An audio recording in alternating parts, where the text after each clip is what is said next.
آج کے اس دلچسپ جائزے میں خوش آمدید۔ آج ہم ایک ایسے سورس مٹیریل کا غیر جانبدارانہ جائزہ لے رہے ہیں جو ایک بہت ہی منفرد دعویٰ کرتا ہے۔ دعویٰ یہ ہے کہ سیاروں کی حرکت اور انسان کی جسمانی صحت کے درمیان ایک گہرا اور براہ راست تعلق موجود ہے۔ اس تجزیے میں ہم ان تصورات کو ڈیکوڈ کریں گے جو اس تحریر میں پیش کیے گئے ہیں اور دیکھیں گے کہ ایسٹرولوجیکل نظریے سے انسانی صحت کو کس طرح دیکھا جاتا ہے۔ ذرا سوچیں، کیا روزمرہ کی ذہنی تھکاوٹ یا وزن میں اچانک ہونے والا اضافہ ستاروں کی چال سے جڑا ہو سکتا ہے؟ یہ وہ بنیادی سوال ہے جس پر ہمارا آج کا سورس مٹیریل کھڑا ہے۔ عام طور پر ہم سب ان مسائل کو کام کے بوجھ یا کسی میڈیکل کنڈیشن سے جوڑتے ہیں، لیکن یہ تصور واقعی بہت متوجہ کرنے والا ہے کہ کیا ان عام سی بیماریوں کے پیچھے کوئی ایسٹرولوجیکل محرک موجود ہو سکتا ہے۔ یہیں سے اس پوری بحث کی بنیاد پڑتی ہے۔ تو جلدی سے دیکھتے ہیں کہ آج کے اس جائزے میں ہم کن پہلوؤں سے گزریں گے۔ پہلے ہم عطارد اور اعصابی نظام کو سمجھیں گے، پھر صحت کے خطرات پر بات کریں گے، اس کے بعد سبز رنگ کا راز جانیں گے اور آخر میں سانس اور دھیان کی روٹین کو دیکھیں گے۔ چلیے شروعات کرتے ہیں اپنے پہلے حصے سے، یعنی عطارد اور اعصابی نظام۔ یہاں سے اصل ایسٹرولوجیکل تصورات کی شروعات ہوتی ہے۔ سورس کے مطابق عطارد، جسے ہم مرکری بھی کہتے ہیں، وہ محض ایک سیارہ نہیں بلکہ ایک ایسا حکمران سیارہ ہے جو انسانی اعصابی نظام، نرو سگنلز، تھائرائیڈ گلینڈ اور پھیپھڑوں کو کنٹرول کرتا ہے۔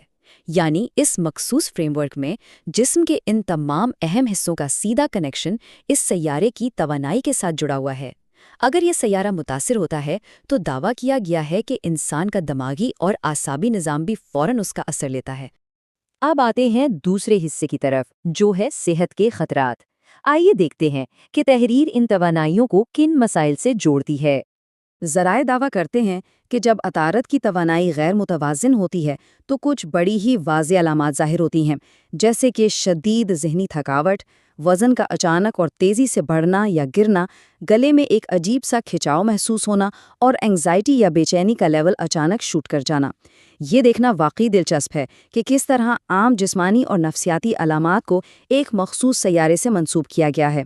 تو یہ سارا چکر کام کیسے کرتا ہے؟ تحریر کا مرکزی خیال کچھ یوں ہے کہ جب ایسٹرولوجیکل اثرات کے باعث ذہنی دباؤ بڑھتا ہے تو یہ سیدھا جا کر تھائرائیڈ گلینڈ کو ہٹ کرتا ہے۔ اس چین ری ایکشن کی وجہ سے انسان کے جسمانی وزن اور اوور آل انرجی لیول میں بڑی تبدیلیاں آتی ہیں۔ یعنی اثر دماغ سے شروع ہو کر تھائرائیڈ سے گزرتا ہوا پورے جسم پر حاوی ہو جاتا ہے۔ اور ہاں، ذرائع نے صرف عام علامات پر بات نہیں کی بلکہ کچھ برجوں کے لیے خاص الرٹ بھی جاری کیا ہے۔ خاص طور پر جوزا یعنی جیمنائی اور سنبلا یعنی ورگو والوں کے لیے یہ انتباہ ہے کہ وہ اعصابی تھکاوٹ اور پھیپھڑوں کے مسائل کا زیادہ آسانی سے شکار ہو سکتے ہیں۔ اس لیے انہیں اوور تھنکنگ اور ٹھنڈی اشیاء کے استعمال سے سخت پرہیز کرنے کا مشورہ دیا گیا ہے۔ اب جب کہ مسائل اور خطرات واضح ہو چکے ہیں، چلیے تیسرے حصے کی طرف بڑھتے ہیں، سبز رنگ کا راز۔ یہاں سورس مٹیریل اپنے حل پیش کرتا ہے۔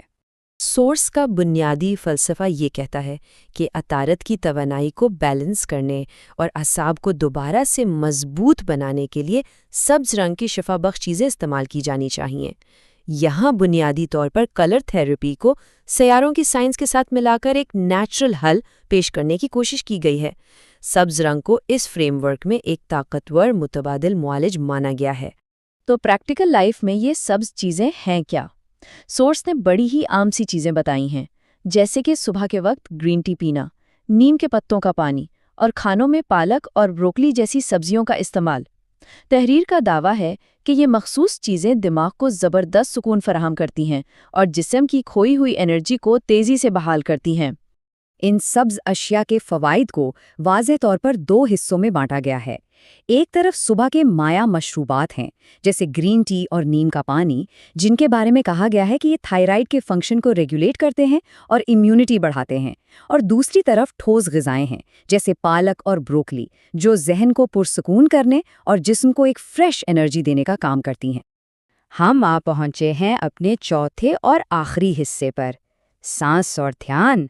یہ حصہ ڈائٹ سے نکل کر کچھ مخصوص فزیکل روٹینز پر بات کرتا ہے۔ سستی اور تھکاوٹ کو دور بھگانے کے لیے ایک مرکری تھیراپی بتائی گئی ہے، جس کے 2 باقاعدہ سٹیپس ہیں۔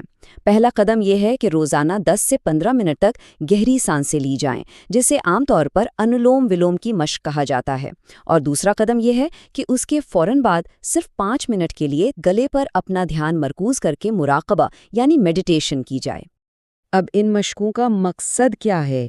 تحریر کے مطابق گہری سانس لینے کی پریکٹس پھیپھڑوں کو اندر سے صاف کرتی ہے اور اعصابی تناؤ کو جڑ سے ختم کرتی ہے، جبکہ گلے پر دھیان لگانے کا مین ٹارگٹ تھائرائیڈ کے فنکشن کو اس کی نیچرل اور بیلنسڈ حالت میں واپس لانا ہے، یعنی ہر ایکشن سیدھا اسی عضو کو ٹارگٹ کر رہا ہے جو مرکیوری کے کنٹرول میں مانا جاتا ہے۔ اس پورے سورس مٹیریل کا نچوڑ اور اس کا پیغام بڑا پرامید ہے۔ ذرائع نے یہ نتیجہ اخذ کیا ہے کہ مضبوط اعصاب اور ایک بیلنسڈ تھائرائیڈ ہی دراصل ایک پرسکون اور انرجی سے بھرپور زندگی کی سچی بنیاد ہیں۔ یہ پوری ایسٹرولوجیکل تھیوری آخرکار انسان کی فزیکل اور مینٹل سٹرینتھ پر ہی آ کر مکمل ہوتی ہے۔ تحریر کے بالکل آخر میں ایک زبردست کال ٹو ایکشن بھی نظر آتا ہے، جس میں لکھا ہے کہ اس اعصاب کو متوازن کرنے والے عمل کا عہد کرنے کے لیے مرکیوری بوسٹ ٹائپ کریں۔ یہ محض ایک معلومات کا ٹکڑا نہیں ہے، بلکہ یہ سیدھا دعوت دیتا ہے کہ اس ہولسٹک روٹین کو پریکٹیکلی اپنی زندگی کا حصہ بنایا جائے۔ تو اس جائزے کا اختتام ہم ایک بہت ہی گہرے سوال پر کرتے ہیں۔ کیا ستاروں سے متاثرہ ان ہولسٹک روزمرہ معمولات کو اپنانا واقعی انسانی توانائی کو بہتر انداز میں مینج کرنے کا راز ہو سکتا ہے؟ اب چاہے کوئی ایسٹرالوجی کو مانتا ہو یا نہ مانتا ہو، اس تحریر میں بتائی گئی گہری سانسوں کی مشقیں اور سبز غذائیں بلا شبہ سائنس کے مطابق بھی بہترین طبی فوائد رکھتی ہیں۔ یہ چیز ہمیں ضرور سوچنے پر مجبور کرتی ہے کہ مختلف روایتی فریم ورکس ہماری صحت کی روٹین کو کس طرح ایک نیا اور دلچسپ رخ دے سکتے ہیں۔ امید ہے سورس مٹیریل کا یہ جائزہ واقعی معلوماتی ثابت ہوا ہوگا۔